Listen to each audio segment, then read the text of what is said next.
and welcome to my channel, My Keto Journey. I am Sharon Hartley. If you haven't already subscribed to my YouTube channel, please feel free to subscribe to my channel by pressing the bell below in the below button. I have been doing a ketogenic lifestyle for 14 months now. I've lost 72 pounds in 14 months. I've been doing strict keto for over that time.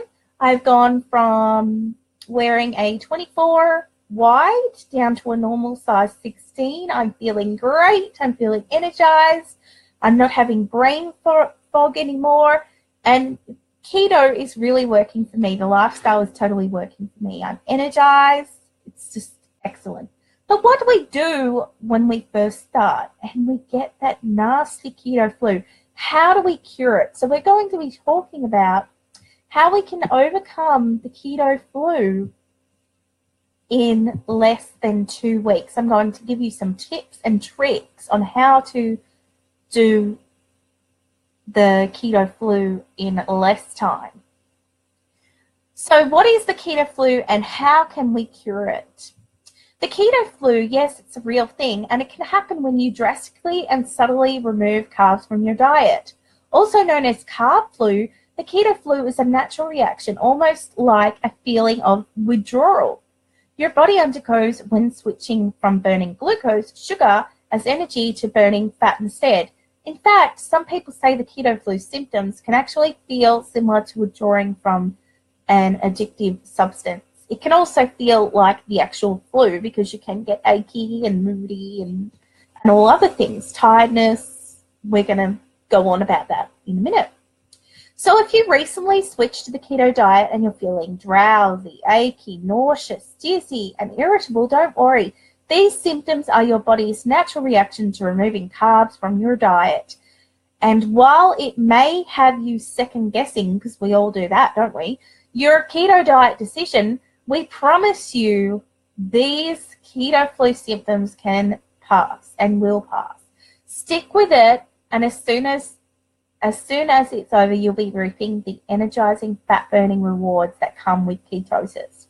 In the meantime, there are some things you can do to reduce the symptoms of the keto flu. And I will tell you exactly what remedies you can start using today. But first, let's take a quick look at why keto flu happens when you go low carb. By default, your body burns glucose, carbs, as its primary energy source. But when you switch to an extremely low carb diet, going from high carbs down to 20 grams of carb diet, your body will begin to burn fatty acids for energy instead. Fat is also your body's secondary or backup fuel source, which can only be tapped when it's not enough glucose in your diet. So when your body begins burning fat as fuel instead of carbs, you're into the metabolic state known as ketosis.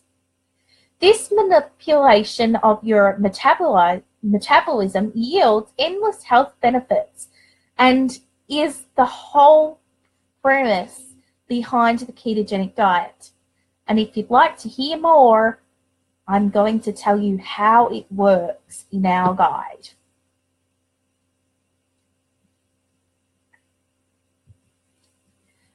So what if you could train your body to burn fat most effectively and speed up your metabolism without restricting your calories? If you're struggling to lose those 5 pounds or wondering why the muffin top just won't budge despite eating clean and exercising, you may find the answers you're looking for in the keto diet. What is the keto diet? The ketogenic keto diet is a high-fat, low-carb diet that puts your body in natural fat-burning metabolic state called ketosis. This is done by heavily restricting carbs and focusing on high-fat, moderate protein meals. In some cases, protein may also be heavily restricted. And the ratio of fat and proteins and carbs is classical. In other words, the principle of the keto diet is to eat fat to burn fat. Now, the keto diet is often grouped with other high-fat, low-fat diets such as paleo, Atkins diet, but the reason these diets boost fat burning benefits in the first place is so they can promote ketosis. Therefore, the ketogenic diet isn't so much a diet, but more so the basis of these diets and the biochemical reaction that occurs when you train your body to burn fat for fuel instead of carbs. While the ketogenic diet has become popular for most weight loss, studies have shown that numerous other health benefits can be followed with the keto diet, such as examples of reversing type 2 diabetes and reducing Alzheimer's disease, depression, and autism. In fact, the keto diet was first used in 1920 not only as a weight loss diet, but as a natural treatment to prevent seizures in epilepsy patients. With that said, let's look closer at the ketogenic diet that can work for dramatic weight loss and other ways to improve your health. How it works. As we're covered, the most purpose of the ketogenic diet is to train your body to burn fat for fuel rather than carbs by remaining in a state of ketosis. In order for this to happen, you must remove the majority of your carbs, at least 90 to 95% out of your diet. Why? By default, your body generates energy from carbohydrates, glucose, which are stored as glycogen in your muscle tissue and your liver. You store enough carbs for approximately 24-hour worth of energy. Now, most of us readily replenish our carb stores by eating fruit, vegetables, grains, and legumes. So our carb fuel tanks really get low and we continue burning glucose for energy. However, in that case, you do run low on glucose and your body will switch gears and begin converting stored fatty acids to ketones, which can be used as a secondary energy source. This is why the ketogenic diet is effective for losing weight. Instead of starving yourself, you're training your body to burn fat for energy. Now, since the carbs are your body's first choice for energy and fat is secondary, the only way to get your body to burn fat fuel instead of carbs is by getting your body into a ketogenic state, usually by removing the majority of the carbs from your diet without stored glucose. Your body has no choice but to dip into your fat stores and begin converting those fatty acids to ketones, which you need energy. So now getting back into the symptoms of the keto flu, here's a list of symptoms that you may experience during the initial transition to the low-carb ketogenic diet. Symptoms of the keto flu include sugar cravings, dizziness, brain fog, irritability, poor focus and concentration, stomach pains, nausea, cramping, confusion, muscle soreness, difficulty falling asleep. How long does it take? How long does the keto flu last? For an average person, the keto flu can last up to a week or less, and symptoms usually begin with the first day or two of removing carbs. In extreme cases, the keto flu can last up to a month, and that's not as common as some. If you're used to eating a diet high in refined sugars and processed foods, you're more likely to experience the withdrawal symptoms of removing carbs. In fact, studies show that the sugar is more addictive than certain drugs. If your diet is relatively low in processed sugars and starches, you may encounter just mild keto flu symptoms or none at all. Not everyone experiences the keto flu, even when switching from diets high in carbs and sugars. Whether or not you experience the keto flu can depend on your genetics as well. Some people are naturally metabolically flexible, which means they can shift metabolic states easily without experiencing health symptoms.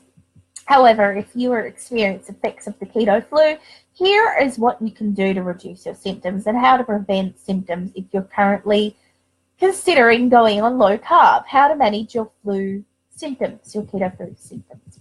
1, take an electrolyte supplement, which I had done a supplement video previously on my YouTube channel. Please check in on the YouTube channel that I had done previously. 1, take an electrolyte supplement. When you switch to an extremely low-carb ketogenic diet, you end up cutting out some of the richest natural sources of electrolytes, such as starchy fruits and vegetables. Not getting enough electrolytes in your diet can lead to fatigue, irritability, dizziness, muscle cramping, and cognitive symptoms such as confusion. In other words, low electrolytes play a big role in the onset of keto flu symptoms. One way to get more ketolites, I was going to say ketolites, want to get more electrolytes in your diet without kicking your body out of ketosis is to take electrolyte supplement, at least one per day if you're active. You also want to make sure that you're taking electrolytes after you work out to prevent muscle cramps and dehydration. So, of course, if you're following the keto diet, you will want to make sure your electrolyte supplement is keto-friendly, meaning it has no sugar or artificial sweeteners added. 0-calorie sweeteners like stevia and ethanol are fine. Look for an electrolyte supplement that contains sodium, potassium, calcium, and magnesium.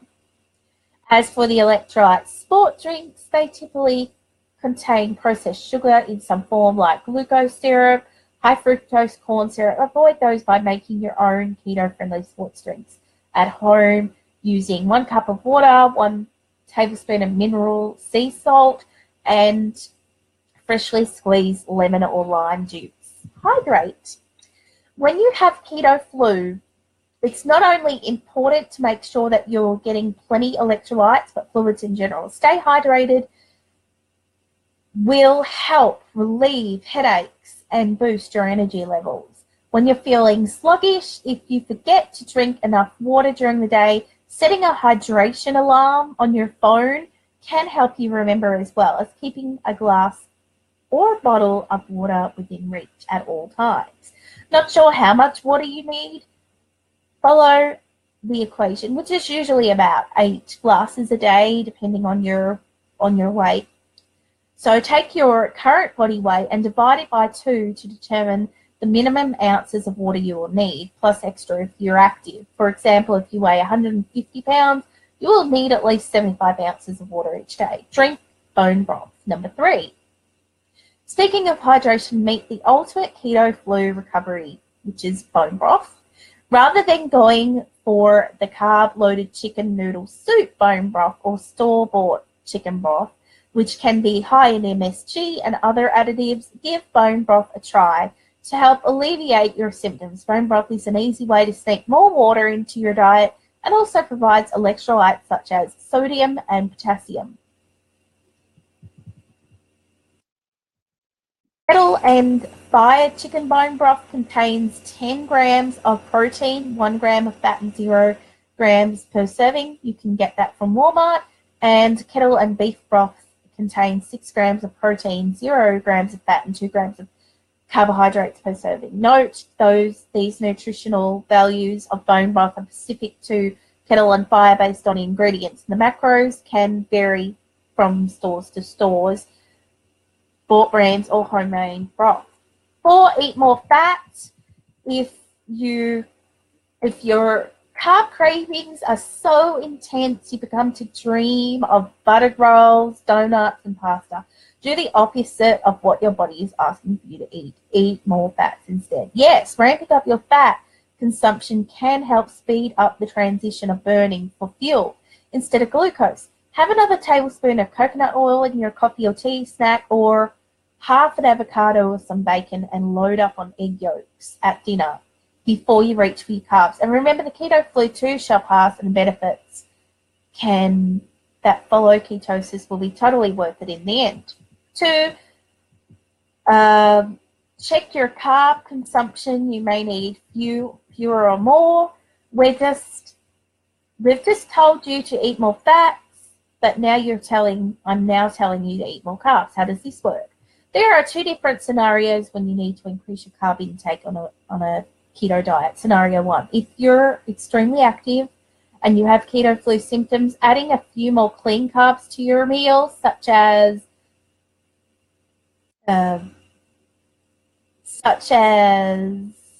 kale or broccoli or cauliflower to the mix, and help relieve symptoms in the transition phase. Scenario 2, if the keto flu is hitting you hard and you had a carb-rich diet before, going keto, especially with processed carbs and sugars, you may need to take a few steps back to eliminate carbs gradually rather than all at once. So gradually going from 50 down to 20. Before you add extra carbs to your diet, we recommend going back to step 4, increasing fats. If you are experiencing no relief, do a mini transition between your normal diet and going low carb. So mix it up between both. This gradual transition phase will look different for everyone depending on how many carbs you were consuming on a daily basis. The best starting point for transition phase is to eliminate all processed carbs, grains, and focus on getting your carbs only from starchy fruit and vegetables. You can slowly phase out the carbs each day by reducing the amount you're eating each day until eventually carbs will be at 5% of your diet, which is when your body can enter into ketosis. Gentle exercise, we get it. The last thing you're thinking about is achy muscles and nausea, going for a brisk jog in the park, but gentle exercises such as restorative yoga can actually help relieve muscle pain and tension and release endorphins to help boost your mood and motivation. Get plenty of sleep for a restful sleep. Keto flu affects everyone differently. If you have difficulty falling asleep or getting restful sleep, try these tips to sleep soundly. Take Epsom salt bath. Soaking in a warm Epsom salt bath can help soothe and relax your muscles and improve electrolyte absorption. Magnesium Epsom salts can be found at any grocery store or health food store. Drink sleepy time tea, a keto-friendly herbal tea, which is a blend of herbs that promote restful sleep, such as valerian root and chamomile. Have a calming effect on your nervous system and help promote deeper sleep. Have electrolytes curfew. The blue light from tablets, laptops, and smartphones can seriously interfere with your rhythm and make it difficult for you to fall asleep. Have electronics curfew. So ideally at least 2 hours before you go to bed is an excellent way to improve your sleep quality. Why not replace the nightly Instagram, Facebook, and email checking time with a bedtime routine that helps you relax and unwind? An Epsom salts bath and a cup of keto sleepy time tea is a great starting point. And we suggest guided meditation and also relaxation for soothing yoga poses. Our favorite is legs up against the wall. So they are just a few of the things that we can do to cure the keto flu, especially with our electrolytes, light exercise, helping us sleep. It's all going to pass. But if you do get back into eating carbs again, sugars again, you're going to experience the keto flu each and every time. So that is the end of our how do we treat keto flu? What is keto flu? I hope that you have enjoyed this video. If you haven't already subscribed to my YouTube channel, please subscribe in the bell below on YouTube. And I hope that you have a wonderful day. If you have any comments or questions, I will answer them in the below comments. Take care, guys. Keto on. Bye-bye.